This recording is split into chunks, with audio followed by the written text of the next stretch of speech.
Kari, Svenne, täällä ollaan taas. täällä ollaan taas. Onko jotain hyvää läppää heittää alkuun? Nyt ei ole hyvää läppää tarjota. Mä ajattelin, että puhutaan markkinatilanteesta. Tämä on sen verran sekava tällä hetkellä ja aika moni miettii, että miten tässä pitäisi niin kuin toimia. Niin käydään ihan tosi paljon läpi tätä markkinatilannetta ja katsotaan millaisia pitkäaikaisia vaikutuksia erityisesti tällä sodalla voisi olla. Ja mä tiedän, sulla on, Karri, paljon hienoja käyriä ja mullakin on käyriä, mutta tänään tuutte saamaan vähän grafiikkaakin, kun Lassi on hoitanut meille vähän mahdollisuuksia näyttää grafiikkaa. Mutta tämmöisellä asialla tänään, eli aika vakavaa puhetta. Aika vakavaksi on mennyt puheenjohtaja ilmeet. Kyllä. Katsotaan mitä seuraa. Kyllä. No niin, Karri.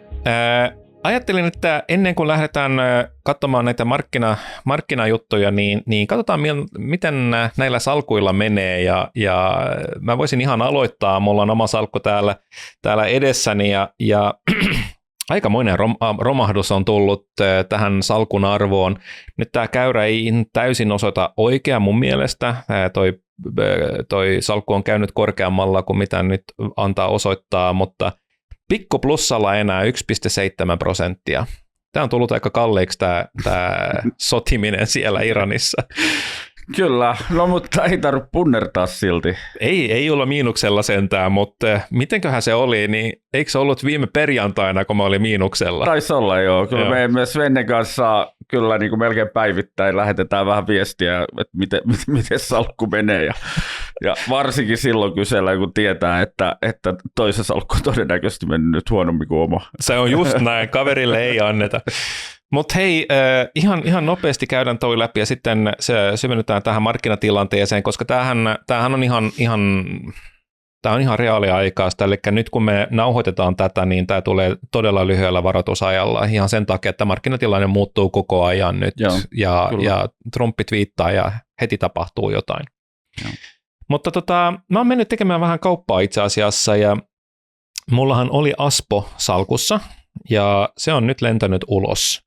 Ja mä ajattelen näin, että kun tämä öljyn hinta, mistä me kohta puhutaan vähän enemmän, niin sehän vaikuttaa ESL-shippingiin aika negatiivisesti, ja voi olla, että ne saa nämä ihan loppukäyttäjään asti läpilaskutettuna, mutta tuntuu siltä, että voi olla vähän haastavaa, niin se lensi ulos, ja tilalle tuli Husqvarna. Ja Husqvarnalla on mennyt tosi huonosti viime aikoina. Arvaa, se oli niin kuin 135 kruunua muutama vuosi sitten, ja nyt se on 37 kruunua. Aika kova, mä en ole seurannut yhtään. Mikä Husqvarnan, niin kun, mistä niiden pääbisnes tulee? Onko se kuluttajatuotteet vai onko se jotain sellaista, mitä me ei tiedetä? Nimenomaan kuluttajatuotteet ja varsinkin sähköruohonleikkurit, eli nämä sähkörobotit, jotka niin seikkailevat. Tämä olisi ollut mun veikkaus kyllä, mutta... Joo, okay. Mutta toki sitten myöskin moottorisahat sun muut, mitä ne nyt tekee, pihaan ylipäätään niin kuin tavaraa, mutta onhan heillä tosi laaja tämmöinen tuotevalikoima ja... Tämä meni aavistukseen vastoin periaatteita, niin sä muistat, että mä en osta matkalla alaspäin, mutta nyt mä sorruin siihen taas, koska jotain piti keksiä, kun sun salkulla meni niin hyvin, että nyt otettiin pieni riski. Mutta mä puolustaudun sillä, että mä käytin teknistä analyysiä tähän, ja mä hyödynsin RSI:tä tällä kertaa. Jos joku tietää, mikä RSI on, niin käykää ihmeessä katsomassa. Mutta se pomppasi ton ylimyydyn signaalin yli, eli toi 30 rajan yli, sekä viikkograafilla että päivägraafilla. Joten mä otin pienen riskin tossa ja toivon parasta. Mutta se ei ole erityisen kallis osake muutenkaan, PE12. Ja sitten mä heitin ulos tämä Puola-rahasto. Puolalla menee lujaa, todella lujaa, ei siinä mitään, mutta mä ajattelen näin, että jos tämä niinku sota vaikuttaa nyt, mihin se vaikuttaa, niin todennäköisesti semmoiset maat, missä mennään lujimmin, niin siellä todennäköisesti niin kun on hinnoittelu sellainen, että ajatellaan, että tämä tulee myöskin menemään kohtuullisen lujaa jatkossakin.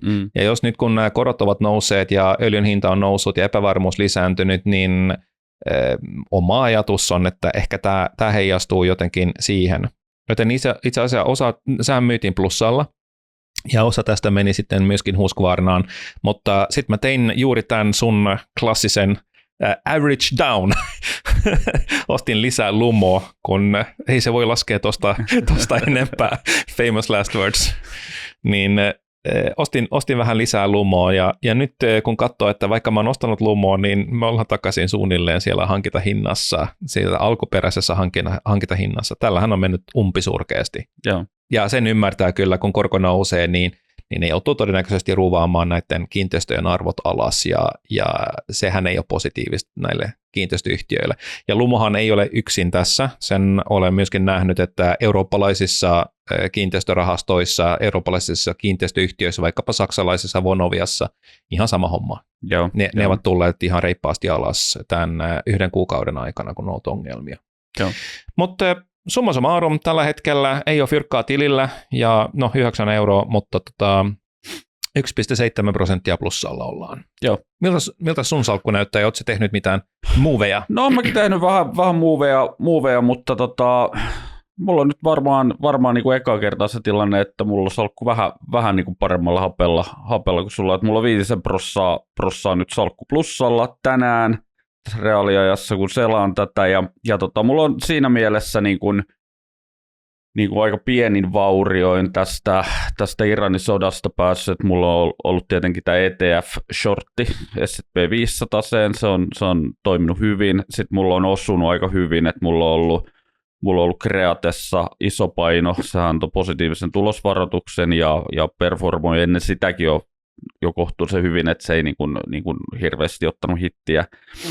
Ja sitten mulla on myös Puuilo, joka antoi myös viime viikolla odotuksia paremman tuloksen ja paremman osingon, eli se tuli myös hyvin ylös. Eli sitten mulla on ollut jonkun verran myös käteistä niin se on ollut niin kuin tähän markkinaan ihan toimiva, jolloin salkku on toiminut ihan hyvin.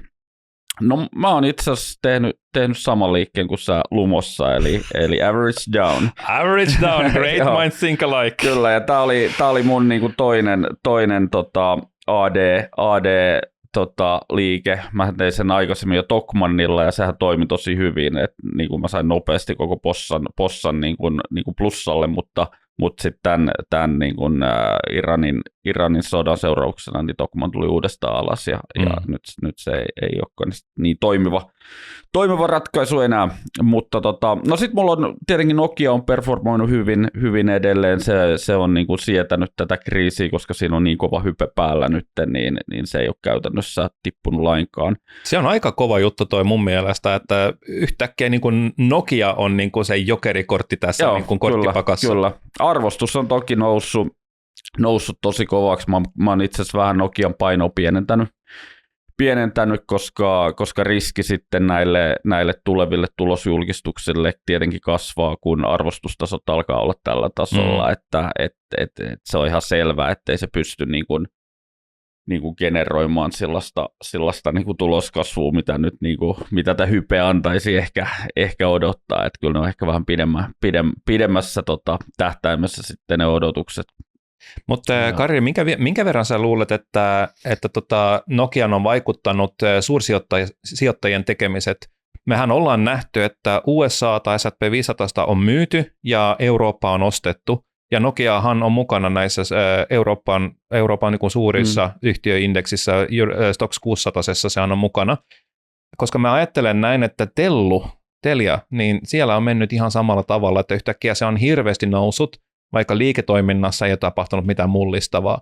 Niin voisiko se olla, että Nokia ja Tellu ovat nousseet osittain ehkä omasta syystä tai ansiosta, mutta ennemminkin pääomavirroista, esimerkiksi indeksisijoittamisen kautta. Mitä mieltä sä oot?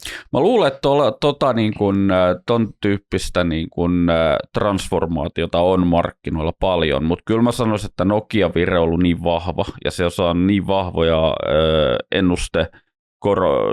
korotuksia suurilta niin kuin JP Morganeilta ja muilta, että siellä on niin kuin mä uskon, että instituutiot on hypännyt siihen ihan Nokian takia vahvemmin mukaan, mutta varmaan osittain siinä voi olla mutta nähtäväksi jää, mutta mä en usko, että tätä Nokia pystyy kyllä kyllä niin kuin tuottamaan meille esimerkiksi Q1 kyllä sellaista raporttia, mikä vastaisi niin kuin yhtään nykyistä arvostustasoa, mutta se on sitten, että kuinka paljon sitä sijoittajat sietää siinä vaiheessa, että se on kysymysmerkki, mutta mä oon vähän keventänyt. Mulla on hyvä fiilis ja uskon Nokiaa edelleen. Mä uskon, että tämän Nvidia-yhteistyön kautta Nokia on löytämässä niin kuin uutta alkuun, mutta katsotaan, mitä tapahtuu.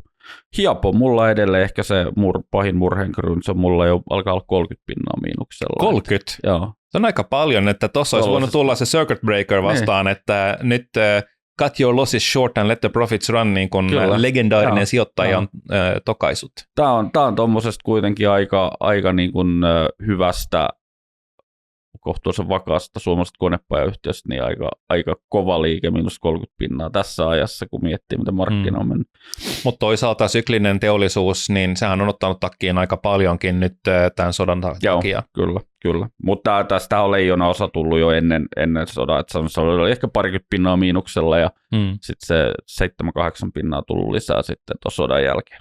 Kyllä. Mutta joo, siinä niinku suuressa kuvassa tällä hetkellä, ja katsotaan ehkä mennään juttelemaan, miltä markkina ja talous näyttää, ja katsotaan sitten, miten se vaikuttaa meidän salkkuihin jatkossa.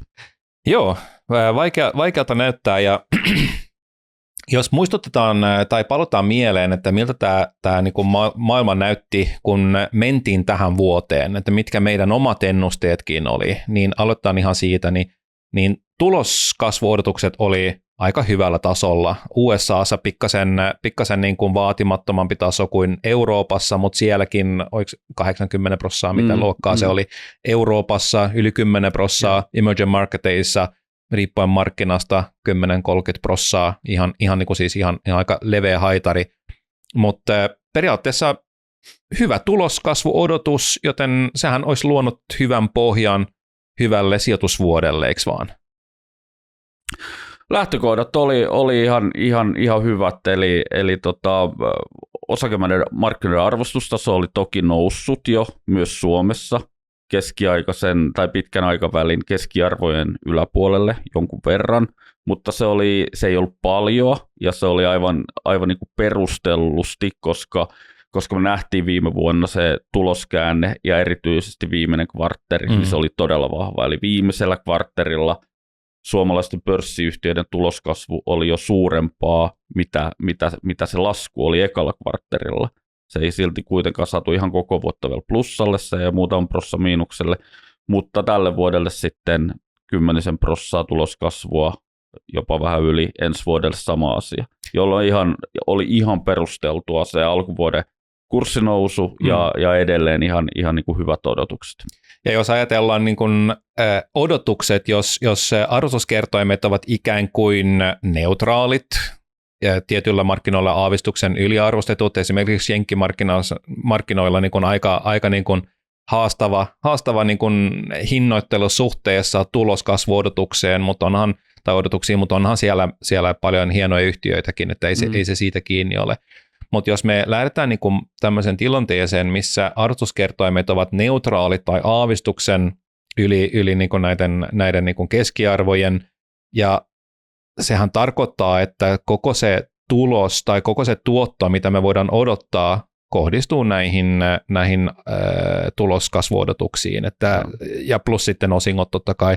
Siinä on aina 3 komponenttia kokonaistuotossa. Meillähän on tuloskasvu, meillä on osinko ja sitten meillä on PE-factor, eli arvostuskertoimet. Ja nyt me voidaan varmaan olla samaa mieltä, että arvostuskertoimiin ei ole ollut odotettavissa mitään suurta positiivista tälle vuodelle, joten jäljellä jää osingot ja tuloskasvu.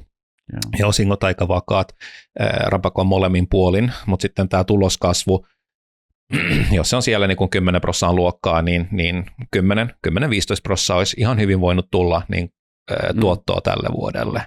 Mutta arvostuskertoimilta tai arvostuksesta ei ole tullut mitään windfallia, tai ei ollut odotettavissa ainakaan. Ei. Joten kun ajatellaan nämä lähtökohdat, neutraali arvostus ja hyvät tuloskasvuodotukset, niin nythän tämä on, niin kun saatiin tämä epävarmuus mukaan, niin nythän tämä tilanne menee pikkasen sekavammaksi, eikö vaan? Koska nyt se ongelma kohdistuu tuloskasvuun, eikä välttämättä arvostuskertoimiin, mutta se tulee heijastumaan siihen. Ja sulla on pitkä litania tämmöisiä graafeja, niin voisitko sä vähän avata, missä me ollaan markkinatilanteessa muutaman graafin avulla? Ja kerro niin kun, nyt me nähdään niin kun tämä grafiikkakin aika hyvin, niin kerro vähän. Mun mielestä niin kun, jos ajatellaan nyt ensin esimerkiksi osakemarkkinaa, niin osakemarkkinan... Letku kiinni. Näkyy nyt tosi hyvin. Osakemarkkinan reaktio on ollut toistaiseksi aika maltillinen. Eihän me olla niin kuin saatu mitään järisyttävää pudotusta. Meillä on volatiliteetti kasvanut, meillä on ollut isoja päivämuutoksia, mutta isossa kuvassa siitä, että mitä markkinoilla on tapahtunut kuukauden aikana, niin prosentuaaliset pudotukset on aika maltillisia. USAssa sen lisäksi niin taala on vahvistunut, niin eihän niin kuin Suomi-poika ei ole hävinnyt oikeastaan yhtään mitään siellä. Ja täällä ehkä 5 pinnaa.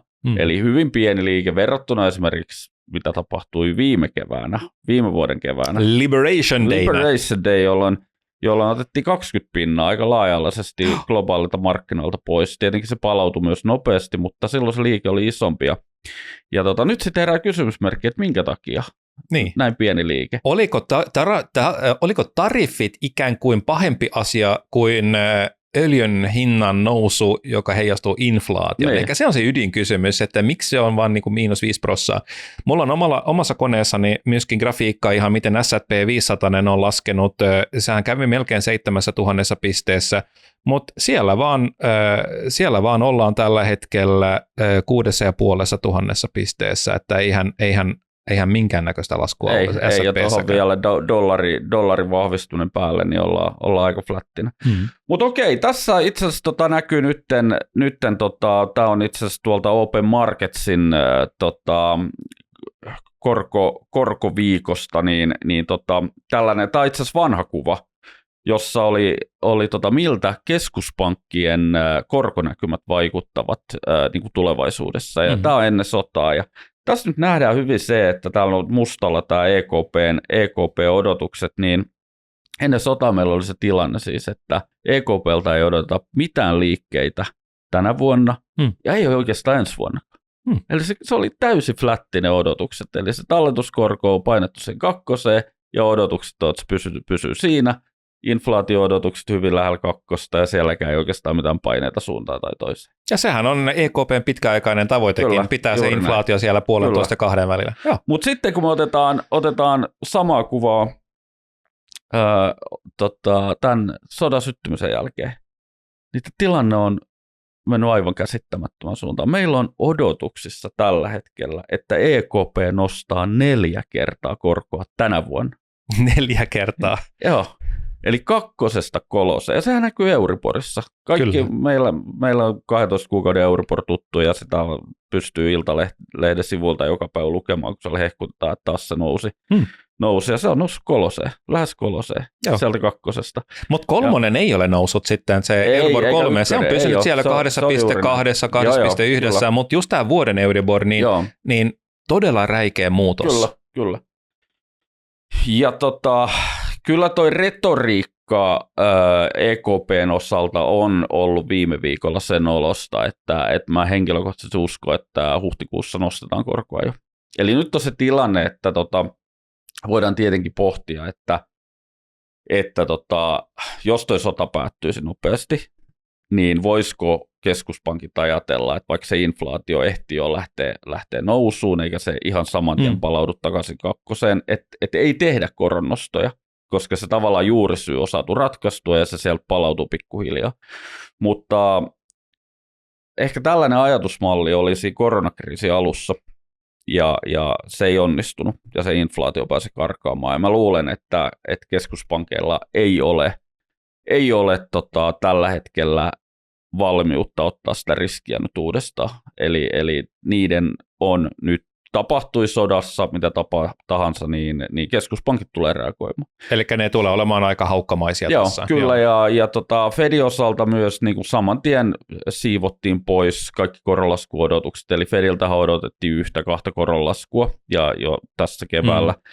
Ja nyt markkinaodotus on, että 70% todennäköisyydellä Fedi nostaa korkoa seuraavaksi. Onko tämä Jerome Powellin maailman suurin keskisormi istuvalle presidentille? Kyllä, ja sitten ei täkään hirveän helpolle jakkaralle sitten Trumpin valinta, tai Kevin Walsh kyllä pääsee, että kyllä aika haukkomaisesti pitää hänenkin sitten niin kuin operaatiota siellä jatkaa. Tehdään, Kari, niin, että otetaan muutama skenaario sitten, että miltä tämä, niin kuin, jos sota päättyy tai jos se pitkittyy, miten se voisi vaikuttaa tähän niin kuin markkinatilanteeseen ja sijoittajan näkökulmasta erityisesti. Mutta jatketaan tätä markkinakatsausta vielä. Joo, siis yksi mielenkiintoinen kuva on myös tämä korkokäyrä. Ja tässä on korkokäyrät ennen iskua Iraniin, jolloin me ollaan näistäkin silloin, kun me pidettiin podia meidän liikennevaloista. Joo. Niin esiteltiin, että on meidän liikennevalo, kun korkokäyrä on nouseva, niin se on positiivinen, vihreä antaa vihreä valo. Puhuet kaikille! Puhelin kiinni, jumalauta. Tuliko se nyt, jos Svenne? Jerome Powell suuttui, kun sä sanoit tolleen, kun Trumpi soitti mulle. Anteeksi. Niin, niitä korkokäyrä oli Euroopassa varsin mukavan näköinen, esimerkiksi peilata osakemarkkinoita, eli kivasti nousevat sieltä 2 lyhyt pää ja sitten 3 pintaa pitkä pää. Ja Jenkeissäkin isossa kuvassa nouseva, mutta siellä alkupäässä vähän laskeva. Mutta kun katsotaan, mitä korkokäyrälle on tapahtunut sodan jälkeen, ja tämä on jälleen tuolta OP Marketsista, tästähän tulee jo flatti, ja tämä itse asiassa, jos tämän päivittäisi tänään, niin tämä olisi vielä flatimpi, mutta käytännössä me eletään, niin kuin meillä on koko korkokäyrä tuossa 3% ympäristössä Euroopassa. Ja tässä nähdään myös sit näitä muutoksia, mitä erityisesti tuolla niin kuin lyhyessä päässä on tapahtunut, niin nämä on aika huikeita, mitä 1 ja 2 vuoden koroille on tapahtunut tässä ajassa. Ja sitten mielenkiintoinen kuva, ja tämä on itse asiassa lainattu tuolta sijoittaja.fistä, niin tämmöinen bear flattening tilanne, eli 2 vuoden jenkki bondi on yieldaa korkeammalla tasolla kuin ohjauskorko, eli se on usein ollut myös sellainen kohtuullisen heikko merkki. Sitten se tarkoittaa, että koronnosto-odotukset ovat niin kuin tuolla tasolla. On sitten. Kyllä, ja itse asiassa euroalueella 1 vuoden inflaatio-odotukset on noussut 4%. Eli mehän saatiin eilen inflaatiolukuja Euroopasta, ja ne itse asiassa ei ollut edes ihan niin pahoja kuin odotukset, mutta odotuksetkin oli jo noussut, eli inflaatio on nyt jo noussut sinne 2,6%, eli selkeästi yli se 2 tason, ja tietenkin vaikutukset tulee siihenkin, ei ne ihan suoraan tule jossain bensapumpuilla, erityisesti Suomessa. Se tapahtuu millisekunnissa, mutta sitten kun öljyn hinta laskee, niin ei bensan hinnalla tapahdu yhtään mitään. Kyllä. Saatiin sekin sanottua. Niin, kyllä. Mutta kun Q2 inflaation lukemat tulee, niin silloin todennäköisesti tämä rupeaa olemaan rumempi. On, koska silloin kaikki nämä logistiikan kallistumiset ja kaikki se mitä se öljyhinta sitten kertautuu muoviin ja kuljetuksiin ja kumiin ja kaikkeen mahdolliseen, ja se näkyy sitten elintarvikkeiden hinnassa kaikessa, niin se nimenomaan tulee sieltä sitten niin kuin vaivihkaa ja pienellä viivellä. Ja tämä on nimenomaan se dilemma, että vaikka se niin kuin sota saataisiin taputeltua NYT nyt, niin sitten meillä on kuitenkin siellä jo tuhottu esimerkiksi sitä kaasuinfrastruktuuria Katarissa ja muualla, missä on jopa sanottu, että mitä se oli, että kuinka kauan voi maksimissaan kestää jopa sen kapasiteetin takaisin rakentaminen. Useamman vuoden. Jossain oli kuukausia, jossain tilanteista, mutta jossain puhuttiin jopa jostain 5 vuodesta. ja kaikki nämä että se logistiikka saadaan kuntoon ja muuta. Vaikka täytyy myös sanoa se, että eihän tässä nyt ole mitään näköpiirissä edes vielä sitä, että se sota olisi edes päättymässä, mutta vaikka spekuloitaisiin sillä, että se päättyy nyt, niin mä luulen, että inflaatio on saanut niin kuin pientä jalasijaa jo ja siihen on reagoitava. Ja tämä on nyt sitten tämä korkomaailma. Kyllä. On se isoin murheenkryyni osakemarkkinalle ja erityisesti se on murheenkryyni Suomen kansantaloudelle ja Suomen osakemarkkinalle. Tässä mä haluan tehdä sen vertailun, sen klassisen vertailun, mitä mä olen ehkä myöskin aiemmassa podissa sanonut, kun vertaan korkomarkkinoita ja osakemarkkinoita, niin kuvittele koiraa, niin se koira, se on niin kuin nämä korkomarkkinat, mutta se häntä on osakemarkkinat. Joo. Se korkomarkkina on niin paljon suurempi ja sehän on niin kuin se, joka sitten aiheuttaa heiluntaa siellä niin kuin hännän puolella, joka on sitten osakemarkkinat, missä on enemmän volatiliteettia kanssa. Joo. Niin mä sanoisin näin, että menestyäkseen osakesijoittajana niin olisi äärimmäisen tärkeää seurata, mitä korkomarkkinoilla tapahtuu. Sä muistat varmaan, mitä tapahtui, kun korko nousi viimeksi 0% 2% vuonna 2022-2023. Niin Kuutti ja Harvi ja kaikki nämä muut, jotka olivat aika niin kuin kovalle tasolle niin kuin hinnoitellut, niin sitten kun ajateltiin, että korko nousee, niin tuottovaatimus nousee samalla, koska eihän muuten sijoittaja saa vähemmän. Jos korko nousee, niin sä voit mennä pankinjohtajan luokse ja saat niin kuin parempaa korkoa ilman mitään riskiä, niin totta kai yhtiön pitää tuottaa enemmän sitten. No, kun se oli jo tapissa, niin sitten noin yhtiöiden hinnat tuli niin kuin 70-80% alas. No nythän me ei lähdetty nollasta, eikä olla tultu niin kuin useampaa prosenttiyksikköä ylös, mutta muutosta on tapahtunut, joten jonkinnäköistä uudelleen hinnoittelua tulee tapahtumaan pelkästään korkoliikkeen takia. Pelkästään siitä jo.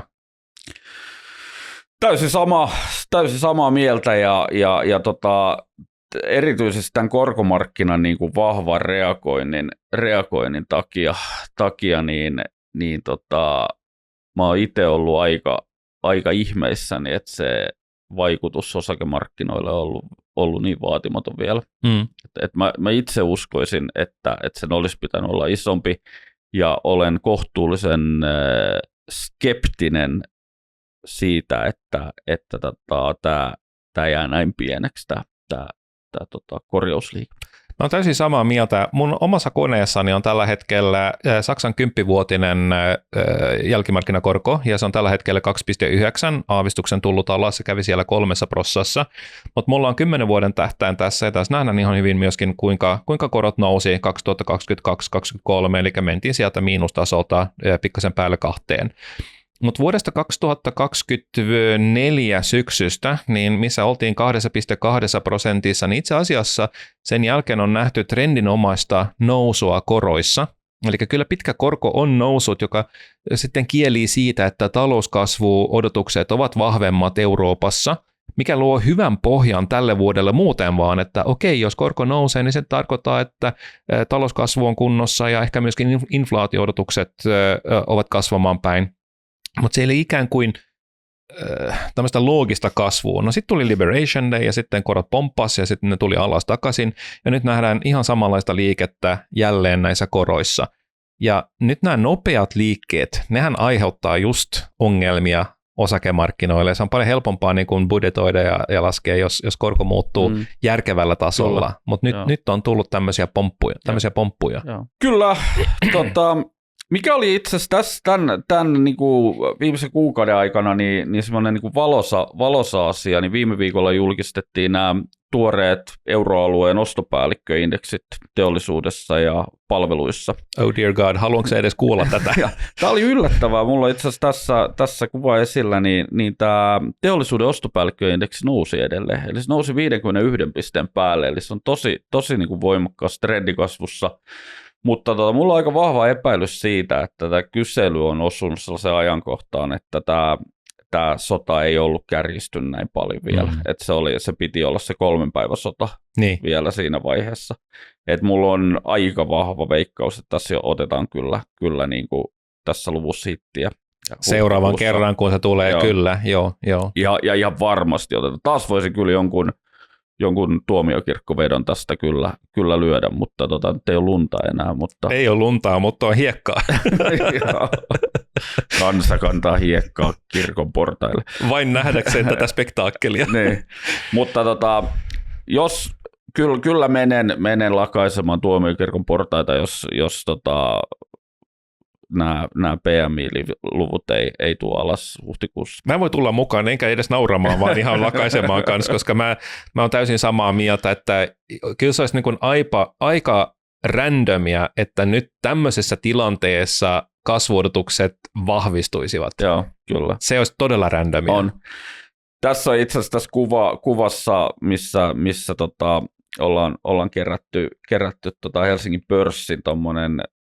Tässä on niin kuukausidataa vuodesta 2023 tästä euroalueen teollisuuden ostopäällikköindeksistä kerätty sitten samaan Exceliin Helsingin pörssin niin kuin kuukauden keskiarvopiste. Tästä nähdään aika hyvin myös se, että miten Helsingin pörssi korreloi tämän teollisuuden ostopäällikköindeksin kanssa. Se on itse asiassa semmoinen peruskorrelaatio on itse asiassa tosi huikea. Se on jossain 7-80 välillä, mitä tämä PMI ja Helsingin pörssi on mennyt, ja siellä on itse asiassa lähes 100% korrelaatio tiettyihin konepajayhtiöihin, mitä on katsonut.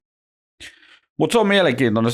Se ei kuitenkaan antanut nyt sit vielä semmoista negatiivista signaalia, mutta se antanee kuitenkin sen. Aivan varmasti. Joo. Mitä sun koneesta vielä löytyy? No oikeastaan voisi mennä sitten kuluttajien luottamukseen. Eli siinä me nähtiin heti jo pudotus kanssa. Me saatiin viime viikolla euroalueen kuluttajien luottamuksesta dataa ja saatiin myös Suomen kuluttajien luottamuksesta. Ja tässä itse asiassa ruudulla näkyy nyt tämä euroalueen, jolloin nähdään aika merkittävä pudotus maaliskuun osalta, eli trendimäinen nousu on niin kuin päättynyt, ja se jatkui sieltä, kun se kuluttajan luottamus saavutti pohjansa siellä, kun Venäjä hyökkäsi Ukrainaan, ja sen jälkeen se on niin kuin parantunut, ja nyt sitten saatiin aika kova pudotus alaspäin. Ja tässä ihan sama nähtiin, mulla ei ole siitä nyt charttia, mutta sama saatiin Suomen kuluttajan luottamuksesta, eli myös se oli trendinomaisesti ollut noususuunnassa Ukrainan sodan alusta lähtien, toki edelleen niin kuin miinuksella, mutta 2 vuoden pohjiin pudottiin viime viikolla. No, Suomen Pankkihan julkisti äsken, että suosituin sijoitustuote on edelleenkin pankkitili, että sinne lapioidaan vielä lisää rahaa. Että mitä sä sanoit, se oli se kaikista vaarallisin sijoitustuote? Se on kaikista vaarallisin sijoitustuote, koska siellä aivan varmasti hävitään pitkällä tähtäimellä inflaation takia. Joo, ja tämä on mun mielestä tätä kuluttajan luottamustakin on syytä aika tarkkaan miettiä noiden korkojen yhteydessä, että jokainen voi laskea yksi yhteen, korot nousee, kuluttajaluottamus laskee, niin lähteekö se rakentaminen nyt sitten vieläkään Suomessa käyntiin, lähteekö se asuntokauppa, lähteekö se autokauppa vieläkään käyntiin, ollaanko ihan vähittäiskaupassa ja kestokulutushyödekaupassa varovaisia edelleen.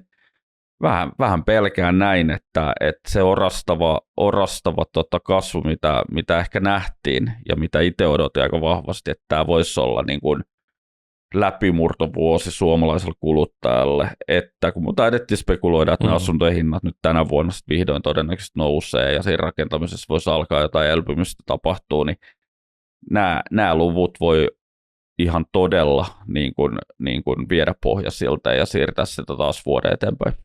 Harmillista kyllä, joo. Mä oon vähän samaa mieltä, koska Suomi on niin kuin hyvin haavoittuvainen kansainvälisessä tarkastelussa, kun meillä on Euriboriin sidotut lainat, yli 90% sidotaan Euriboreihin, missä muualla nämä on kiinteäkorkoisia, joten markkinakorkojen muutokset vaikuttavat uusiin kauppoihin, mutta ei nykyisiin lainoihin sen enempää, mutta meillä erittäin vahvasti.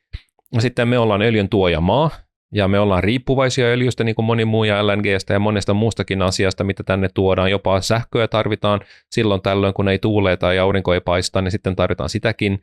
Niin me ehkä tämmöiset niin kuin kriisit ylipäätään paljastaa, että kuinka hauras tämä meidän taloutemme ihan oikeasti on.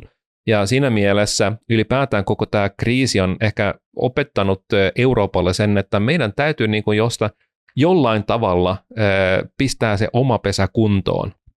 Että me ei voida olla niinku riippuvaisia vaikkapa USAsta tai Lähi-idästä tai Venäjästä tai niin poispäin Kiinasta, vaan meidän täytyy löytää ne omat niinku tavat tuottaa palveluita, tuotteita, löytää raaka-aineita, olla energiaomavarainen ja niin poispäin. Joo. Ehkä jotain hyvää tästä vielä tulee, mutta juuri nyt me ollaan aika syvässä laaksossa ja todennäköisesti pääsuunta vielä vähän alaspäin, mutta sulla on vielä enemmän käyriä tossa. No mulla on täällä itse asiassa aika paljonkin, ehkä mä en nyt kaikki tässä näytä, että ne ei vie meidän mahtavalta keskustelulta kaikkia huomiota, mutta yksi ehkä tämmöinen mielenkiintoinen on tämä makroyllätykset, mikä on myös meidän liikennevaloissa yksi mielenkiintoinen elementti. Niin tässäkin me nähtiin jo tosi nopeasti sellainen liike, että ne makroyllätykset euroalueella, kuuntelijat ja katsojat näkee sen tollasena liilana, käppyränä, niin ne painus tosi nopeasti sitten tonne nollan alapuolelle. Eli nyt saadaan siis tällä hetkellä huonompia talousuutisia tai talouslukuja, mitä ennustetaan. Ja se on aika loogista. Se iso ongelma liittyy öljyyn. Ja kun öljyn hinta niin kun on noussut merkittävästi, niin sehän menee niin kuin välittömästi tuohon inflaatioon. Ja kun se on inflaatiossa, niin sitten meillä on taas se ongelma, että kaikki hinnat niin kuin nousee, niin kuin sä sanoit, logistiikkaa, kaikki kulut niin kuin nousee, kun energian hinta muuttuu. Se ei olisi niin paha asia, jos appelsiinimehun hinta muuttuu, sehän on muuttunut hirveän paljon muutenkin, mutta öljyn hinta, niin kuin se vaikuttaa niin rajusti edelleen. Ja mulla on tämä niin kuin omassa koneessani tämä käppyrä, miten crude oil on noussut, eli tämä Western Texas Oil, niin sieltä niin kuin lähdettiin juuri ennen sotaa $65 tasolta per barreli, ja nyt me ollaan siellä $100 kieppeillä. Ja tässä on niin kuin, kun rumppi sanoo jotain, niin sitten se joko nousee tai laskee, ja nyt se on ollut laskusuunnassa sen takia, että eilen hän sanoi, että tämä sota tulee loppumaan aika nopeasti, jopa ilman sopimusta, niin käykää hakemassa omat öljynne sieltä Hormuzin salmelta, jos uskallatte. Niin onhan tämä niin kuin aika merkittävä juttu, ja nyt kun mä katson, millaiset futuurit tästä löytyy, niin siitäkin löytyy vähän tietoa. Niin mulla on Yahoo Finance auki tällä hetkellä, ja Yahoo Financella, jos meet valkkaamaan öljyä, niin vasemmalla on tämmöinen otsikko, missä lukee Futures, ja sieltä pystyt katsomaan, miltä nämä futuurit näyttää ja mille vuodelle. Ja jos katsotaan tämmöiset lähivuosille niin kuin miten hinnoitellaan tätä öljyä, niin sehän on ollut siellä $60 kieppeillä. Nyt se on siellä 70 paremmalla puolella aina niin kuin useamman vuoden verran, ja jos mennään vaikkapa vuoteen 2030 asti, niin vasta siinä vaiheessa 29 jälkeen niin me ollaan 60, mutta ennen sitä niin ajatellaan, että hinta asettuu tuohon 70. Ja sehän on pysyvä inflaatio, sillä on pysyvä inflaatiovaikutus, jos ajatellaan, että hinnan pitäisi olla 60, mutta se onkin 70. Se on noin 15% kalliimpi, ja se koskettaa kaikkia maailmassa. Niin ei tämä nyt ole ohi ihan noin vain, vaikka niin kun sota loppuisi ihan yhtäkkiä. Ja niin kuin me sanottiin, tämmöisiä laitoksia on pommitettu.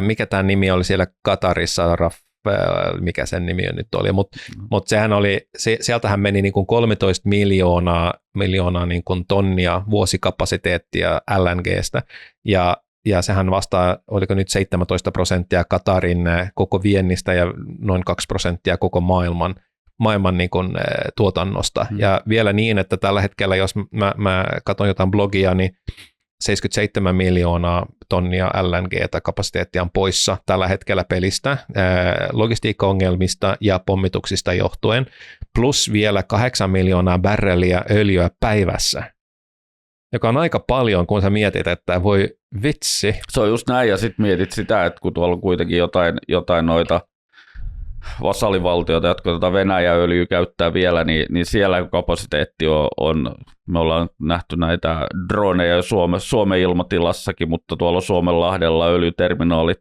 tulessa ja kymmeniä tankkereita seisoo Suomenlahdella, kun ei pääse ottamaan tavaraa sieltä sisään, ja ilmeisesti 40% on siitäkin niin kuin laivauskapasiteetista pois tällä hetkellä. Kyllä sekin vaikuttaa, vaikka se on tavallaan se, niin varjomarkkina. Niinpä, ei vaan se, että niin kuin tietyiltä alueilla niin kuin estetään sitä pääsyä, vaan on myöskin tiettyjä satamiin ei ole asiaa muuten kyllä, vaan. Just näin.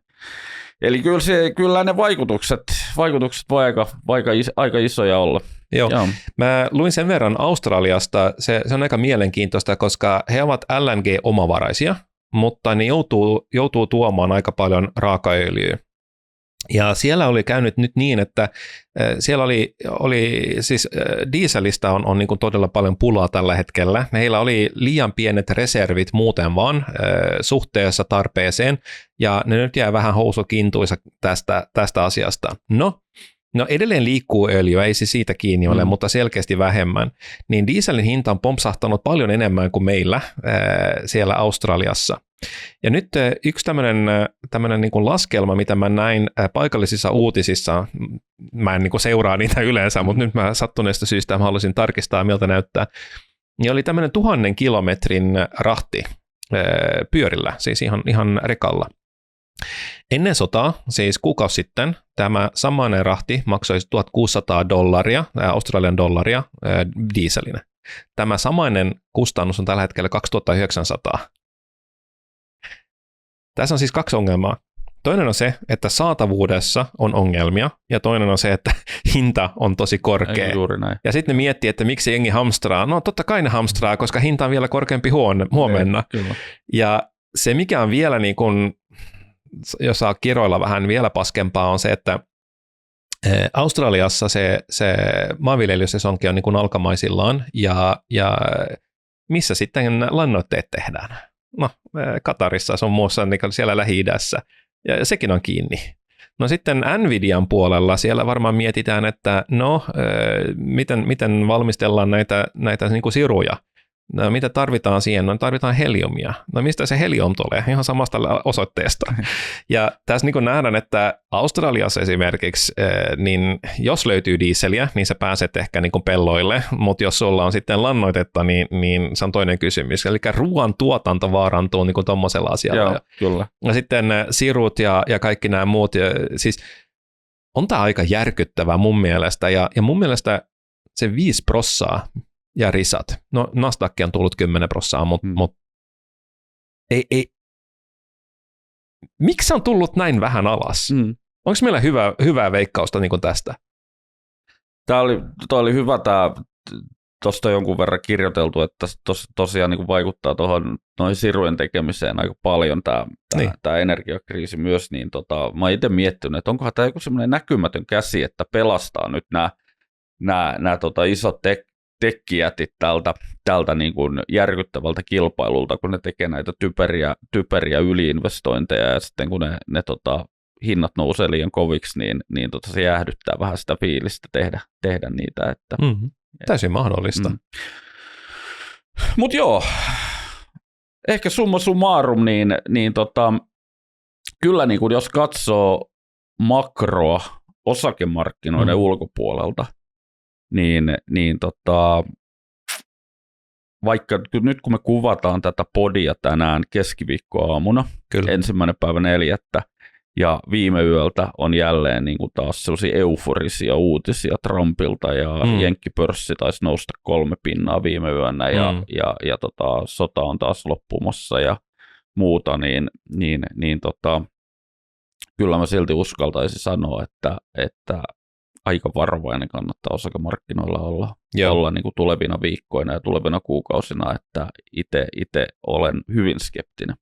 Oletko sä tehnyt jotain omia muuveja omassa salkussa, siis oikealla rahalla? Olen. Kyllä mä oon niin kuin tehnyt kevennyksiä, mutta mulla oli ehkä siihen liittyy myös se, että mulla oli niin kuin esimerkiksi Nokiassa todella iso paino, ja sitä mä olisin keventänyt joka tapauksessa, mutta kyllä olen Joo.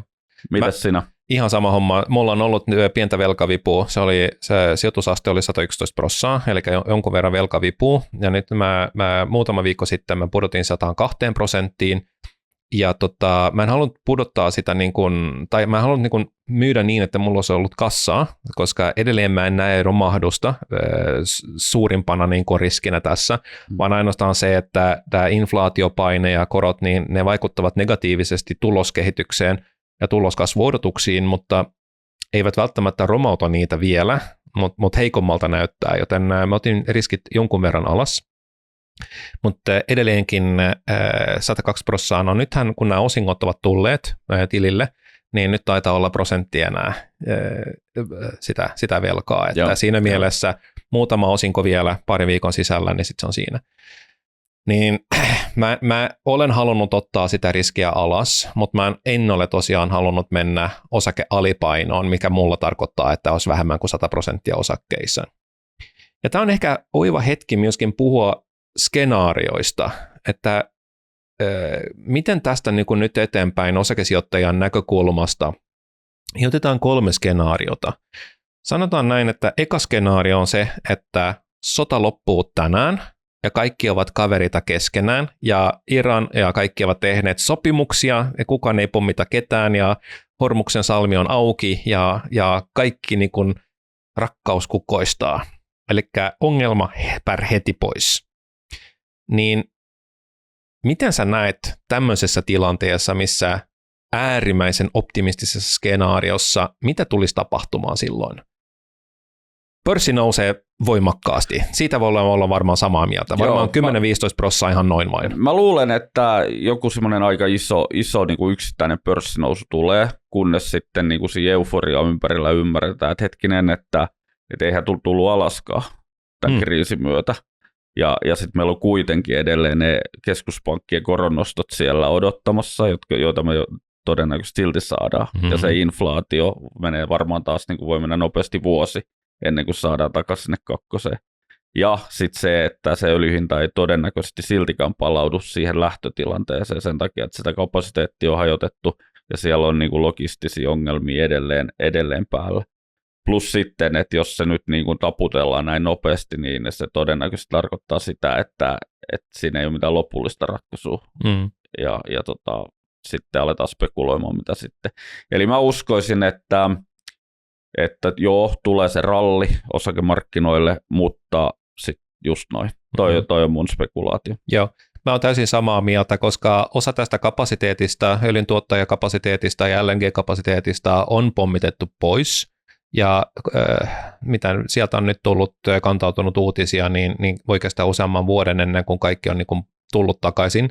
Totta kai sitten ehkä toi voidaan niin kuin kompensoida nostamalla tuotantoa muualla sitten, mutta uskoakseni pullonkauluja tulee olemaan. Ja sitten kestää tosi kauan ennen kuin nämä varannot on taas, tai varastot on ylipäätään niin kuin täytetty niin kuin ne pitäisi, koska kestää vaan niin paljon aikaa ennen kuin tankkeri on täytetty letkulla ensin niin kuin sisään, rahdattu sitten määränpäähän ja tyhjennetty siellä ja montako sitten tällaista vielä tarvitaan, eli kestää kymmeniä päiviä ennen kuin se tankkeri pääsee perille ja sitten se on vaan niin kuin yksi tankkeri ja tarvitaan useampaa, ja ei se ole niin, että kaikki tankkerit pääsee kerralla satamaan ja sitten letkut kiinni ja sitten mennään, eihän se niin ole. Kyllä. Se todennäköisesti se on vähän niin kuin kun siellä Tuurin kyläkaupassa, kun he myy bensaa halvalla, niin siellä on satojen metrien jono, niin kyllä se kestää vähän aikaa ennen kuin tämä tilanne menee ohi. Mutta todennäköisesti tämä on tehnyt kuitenkin sen verran hallaa kuluttajaluottamukselle. Ylipäätään niin kun ihmiset rupeavat varovaisemmiksi ja vähän miettivät, että miten tästä niin kun eteenpäin, niin uskoisin, että tuloskasvu heikkenee inflaation ja koron nousun takia, joka siis johtaa siihen, että pörssikurssit tulevat pikkasen alas. Mä voisin kuvitella, että erittäin optimistisessa skenaariossakin me ei nähdä positiivista tuottoa keskeisimmissä pörsseissä tänä vuonna. DAXi, S&P 500. Se tuntuu epätodennäköiseltä, jopa optimistisessa skenaariossa. Tämä on aika raju Toi olettama. on tiukka statementti, kun me kuitenkin sit odotettiin, koska me annettiin tennusteita tälle vuodelle. Oliko niin... jouluspesiaalissa vai milloin, mutta 10-15% me sanottiin. Joo. Jopa 20 melkein. Mutta jos tämä vuosi päättyy plussalle, niin olkaamme tyytyväisiä. Mä sanoisin näin. Pääindekseissä. Joo. Meillä on nyt Helsingin pörssi tänään, koska tänään on vahvaa nousua, niin 2,37% plussalla year to date. No niin. Eli mutta ei, kyllä mä yhdyn tuohon. Kyllä tämä ristiretki vei tosi paljon pohjaa tältä vuodelta. On. Sitten se seuraava skenaario on se, että tämä sota vaan pitkittyy, mutta se ei eskaloidu tätä enempää, mutta nythän nämä hutit taisi tulla mukaan myöskin, niin että ei päästetä sen Saudi-Arabian kummaltakaan puolelta niin kuin rahtaamaan tavaraa, niin täytyy niin kuin sanoa, että todella fiksusti taistelevat siellä, niin kuin Iran ja hutit ja nämä muut, ja pitävät muuta maailmaa niin kuin panttivankeinaan, ja pystyvät vielä syyttämään USAta tästä, mutta sikoja ovat totta kai, niin ei me anneta niin kuin lisäpisteitä ja papukaijamerkkejä heille tästä, ei todellakaan, mutta taktisesti todella nerokasta. Mutta jos sota pitkittyy, ja todennäköisesti sitten se seuraava muuvi on maajoukot ja kaikki tällainen, niin toihan vie aikaa. Ja se nähtiin jo Irakin sodassa, miten se meni, niin sitten puhutaan jo siitä, että tämä ei ole ohi ainakaan kesällä. Kesän jälkeenkin, niin kuin vielä soditaan, niin miten sä näet silloin, että mitä sitten tapahtuu? Niin, siinä on sitten se, että jos se eskaloituu siihen maajoukkoihin, niin pystyy niille jotenkin myös sitten niin kuin mahdollisesti helpommin avaamaan sitä Hormusin salmea. Ethän se voi olla, että se tilanne niin kuin sitä kautta, että vaikka sota itsessään eskaloituu, niin sehän voi itse asiassa tarkoittaa nopeampaa ratkaisua sille öljylogistiikan paranemiselle. En tiedä, ihan henkilökohtaista spekulaatiota. Mutta joo, ei se osakemarkkinan kannalta ainakaan niin kuin parempi tilanne ole, koska tässä niin kuin sun ekassa skenaariossa todennäköisesti se öljyhinta kuitenkin palautuisi hyvin nopeasti sinne luokkaan, niin kuin jos lähdettiin sieltä 60 taalan pinnalta, niin mä luulen, että me palauduttaisiin sinne 70-80 väliin hyvin nopeasti, mikä olisi sitten jo kuitenkin semmoinen niin kuin ihan relief-taso näihin tämänhetkisiin verrattuna. Ja suhteessa. Niin, ja täytyy muistaa, että toi on pysyvä hinnan korotus kyllä. Tai pysyvä. Mutta se ei niinku, siellä on edelleen ne inflaatio- ja korkoelementti takana, mutta sellainen niin kuin, tavallaan niin kyllä tämä todennäköisesti sitten osakemarkkinan kannalta kuitenkin on niin kuin vielä huonompi kuin tämä A. Ja sitten jos vielä sota eskaloituu, eli tämä door number 3, ja sanotaan näin, että Iran kerta kaikkiaan vaan hyökkää naapurimaihin ja pistää pitkiä misiilejä menemään vaikkapa Israeliin ja niin poispäin, ja tästä tulee kunnon härdelli koko Lähi-Itää koskevaa sotaa, niin sitten mennään globaaliin taantumaan. Sitten jokainen voi alkaa googlaamaan vähän sen vuoden 1973 öljykriisi, energiakriisi, mitä tarkoitti, mitä kyllä. Suomessa esimerkiksi laskettiin maantieden nopeuksia. Muistaakseni niin kuin kesä-talviaika otettiin käyttöön nimenomaan energiakriisin takia, jotta pystyttiin tietyllä tavalla käyttämään vähemmän valoja ja muita ja kaikki muita polttoainesäännöstelyä. Siis todella semmoisia merkittäviä, mitä niin kuin nykysukupolvi ei ole niin kuin kuvitellutkaan, että voisi niin kuin maailmassa olla. Sähköautot menee kuin kuumille kiville. Joo, mutta kyllä sitten niin kuin sähköhinta alkaa myös niin kuin vaikuttaa hyvin nopeasti ja kaikki vaikuttaa kaikkeen nykyyhteiskunnassa ja nykytaloudessa, että se on niin kuin ihan selvä asia, että ei se ilmasta niilläkään ajelu sitten ole.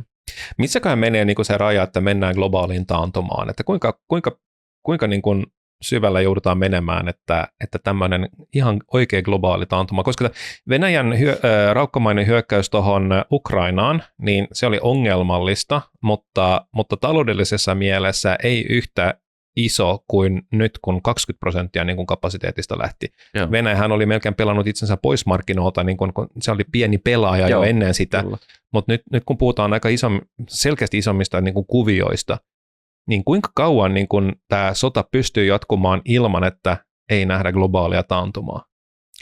Siis sodan on pakko loppua tänä vuonna tai selkeästi tämän vuoden puolella, muuten mennään, eikö näin? Siis juuri näin.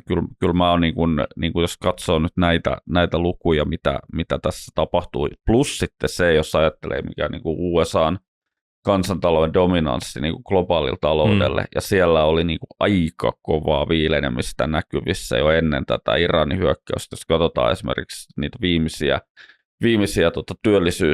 sitä viimeistä työllisyysdataa, mikä oli itse asiassa aika surkeata luettavaa. Ja sitten siellä pinna-alla muhi, jos niin kuin vähän kuuntelee jotain niin kuin paikallisia podcasteja ja muita, niin kyllä siellä niin kuin se ihmisten työllisyystilanne on itse asiassa aika vakava tällä hetkellä, plus sitten myös se, niin kuin se velkaantuminen ja muu, niin siellä on niin kuin paljon sellaisia elementtejä, että se USA olisi voinut ajautua taantumaan jopa niin kuin ilman tätäkin. Niin, muistatko, kun tehtiin tämä kultajakso, niin silloin puhuttiin juuri siitä, että minkä takia kulta nousee. No nyt saatiin vastaus siihen, se oli tämä sota, mutta sehän oli noussut vähän pidemmän aikaa.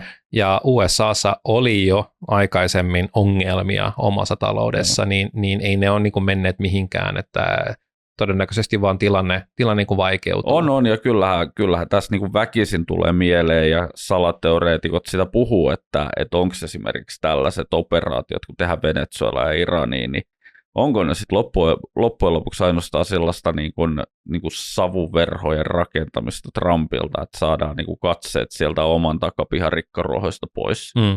Ja siitä niin kuin USA niin kuin todella vakavista kansantaloudellisista ongelmista lähtee ihan niin kuin budjettivajeeseen ja suureen velkaantumiseen ja sitten viime aikoina nimenomaan tästä niin kuin työllisyyskehityksestä, kuluttajien velkaantumisesta ja sitten on myös niin kuin yksi iso asia, mikä on noussut otsikoihin nyt on nämä private credit ongelmat, joita selkeästi, eli tavallaan tämä niin kuin pankkien ulkopuolinen niin kolmannen sektorin rahoituskanavat yrityksille ja yksityisille.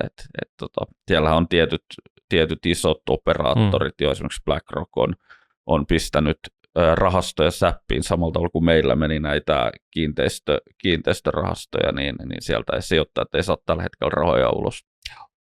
Haasteellista on, mutta meidän täytyy niin kuin jollain tavalla kiteyttää tämä osakesijoittajan näkökulmasta, ehkä niin kuin stubbimaisesti 3 pointtiin. Niin eka pointti on ehkä se, että tämä ei ole ehkä niin kuin se oikea aika ottaa reipasta riskiä. Siitä ollaan varmaan aika samaa mieltä. Että jos on esimerkiksi velkavipu, niin näissä nousuissa, jos sota loppuu ja niin poispäin, niin se on niin kuin ehkä keventämisen paikka, koska nämä rakenteelliset ongelmat ja ne viiveet, mitä tapahtuu, ne on edelleenkin edessäpäin. Joo. Että pahimmat riskit pois, ehkä näin. Miten sitten lyhytaikainen spekulaatio, niin se on vähän vaikeaa myös, koska siihen vaikuttaa sitten, millaisia twiittejä tulee, tuleeko positiivisia tai negatiivisia twiittejä, niin siinä voi olla ihan kunnon epäonneekin. Se on juuri näin, ja ei tämä ollut nyt eka yö, kun me kuultiin näitä juttuja, että sota on päättymässä. No, niitä on tässä kuukauden aikaa kuultu aika monta kertaa, ja me ollaan saatu aina se kurssi nousu. Se on ihme, että se markkina niin vahvasti edelleen lähtee niihin Trumpin niin kuin juoksuihin mukaan. Mutta ja siellähän on tehty shady businessta kanssa, oletko huomannut, nämä öljyfutuurit 15 minsaa ennen kuin tietty twiitti tuli. Niin. Just näin. Siinä oikeastaan just se ajoittaminen, että jos olet se pitkäaikaissäästäjä, joka säästää tietyn summa joka kuukausi, niin en mä siihen säästämissuunnitelmaan mitään muutosta tekisi. Pikkasen summaa voisi nostaa aavistukseen, koska se todennäköisesti, jos me mennään alaspäin, niin se olisi fiksua ostaa vähän enemmän halvemmalla. Kyllä. Näin pitkällä tähtäimellä ainakin. Että älä ainakaan lopeta kuukausisijoittamista. Se on niin kuin se viimeinen tikku. Ja sitten milloin pitää siirtyä markkinoille niin kuin isolla riskillä sitten? Tarvitaan kyllä se rauha. Kyllä me tarvitaan rauha ja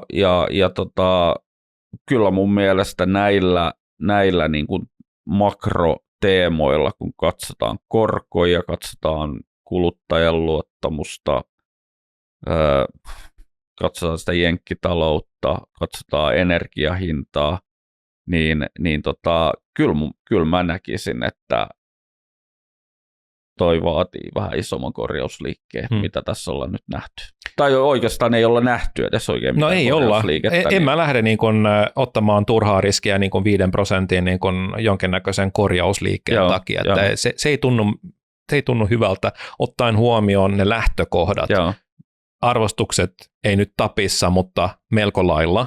Ja tuloskasvuodotukset ovat selkeästi heikentyneet. Kyllä, ja sitten sit tietenkin voi ajatella, että onko se niinku teoreettinen korjausliike isompi, että olisiko ilman tätä, niin se osakemarkkina on vaan jatkanut nousua ja se olisi niinku selkeästi korkeammalla tasolla, että se huomioiden niinku korjausliike on isompi. Mutta sitten jos me taas niinku esimerkiksi peilataan, että mitä USA-osakemarkkinoilla tapahtui ennen tätä hyökkäystä, niin eihän se mitään niin. Siis ne Magnificent Seven-yhtiöt tuli isossa kuvassa alas jo alkuvuoden aikana ja isossa kuvassa aika flättinä tosiaan koko jenkkimarkkina pientä nousua. Et eihän siellä ollut mitään niin kuin järjetöntä hurlumheimeininkiä. Ei, Microsoft on ottanut ihan kunnolla poskeensa. Ei tämä ollut niin kuin mitenkään helppo. Tämä ei ollut niin kuin alun perin helppo vuosi, se oli kohtuullinen vuosi, ei tuommoinen niin kuin mahtava osakesijoitusvuosi, että että sä saat niin kuin vaikkapa pitkällä tähtäimellä 8 tai 10% vuodessa, niin se ei riitä, että yhden vuoden aikana saat 10, sun pitää saada 20, koska muuten sulla ei ole varaa näihin laskuihin, mitä matkan varrella ainakin tulee. Kyllä. Joo, mä olisin kyllä vähän varovainen tällä hetkellä ja seuraisin tarkasti todellisia uutisia, eikä ainoastaan twiittejä, että ihan oikeasti, että kun nähdään, että niin kun tilanne jollain tavalla ihan konkreettisesti muuttuu, niin miten tämä mahdollisesti voi vaikuttaa sitten. Silloin on paljon helpompaa niin kun myöskin analysoida, millaisia vaikutuksia tällä tulee olemaan pitkällä tähtäimellä. Mutta nyt kun se tilanne on näin, niin kun en odota romahdusta, niin mä pidän kyllä se sijoitusaste kohtuullisen korkealla, mutta henkilökohtaisesti ei tunnu nyt siltä, että mä lähtisin niin kuin päämärkänä ostamaan osakkeita. Tämä ei ole niin kuin, ei tunnu hyvältä mun mielestä. Mä voin olla täysin väärässä, ja jos se todellinen niin kuin, tosiaan niin kuin se rauha tulee, mutta sitten tämä on niin kuin se haaste, mitä mä näen edessä, niin haluanko mä olla mukana tässä, niin se on se iso kysymys. Saattaa olla, että mä kevennän, jos pörssi pompsahtaa vaikkapa 15%, tai se on ihan melkein takuvarmaa, että mä kevennän silloin, koska silloin niin kun tämän vuoden tulokset, tai se odotus, mitä markkinoilta olisi voinut tulla, niin se on jo syöty silloin. Juuri näin. Ja on enemmän ongelmia kuin mitä mentiin. Mutta kyllä mä sanotaisin näin niin kuin Karrin kanssa, että olkaa nyt vähän varovaisia, että miten teette näitä, ja kyllä se pitkäaikainen sijoitussuunnitelma auttaa hirveästi, että vähän niin kuin funtsii, että minkälaista riskiä mä haluan ottaa, milloin mä tarvitsen nämä fyrkat, eli kaikki nämä lainalaisuudet, mitä yleensä toimii, niin ehkä annan näiden ohjata, ja pyri säilyttämään se, niin kuin se viileys. Ole cool, älä niin kuin hätäile, se on ehkä meidän viestimme tässä, mutta me halutaan kanssa olla vakavia, että tämä ei ole vielä ohi, tämä tulee niin kuin ne vaikutukset, niitä ei saa aliarvioida meidän mielestä. Kyllä. Ehkä tämä oli tässä. Oli. Vakavaa puhetta tällä kertaa, mutta joskus näinkin päin, että tehdään nyt semmoinen sopimus, että ensi kerralla vedetään kevyttä linjaa. Se on paljon hauskempaa. Ensi kerralla vedetään lekkeriksi, kyllä. Kyllä, tehdään niin ensi kerralla. Joo, ja tsemppiä hei kaikille sinne ruutujen ja markkinoiden ääreen. Pitkällä tähtäimellä kaikki menee hyvin taas. Pörssi on 10 vuoden päästä korkeammalla kuin nyt ihan varmasti. Ja muuten lakastaan ne lattiatkin ja portaat. Kyllä, mutta ei mitään. Kiitoksia Svenne. Kiitoksia. Stay safe.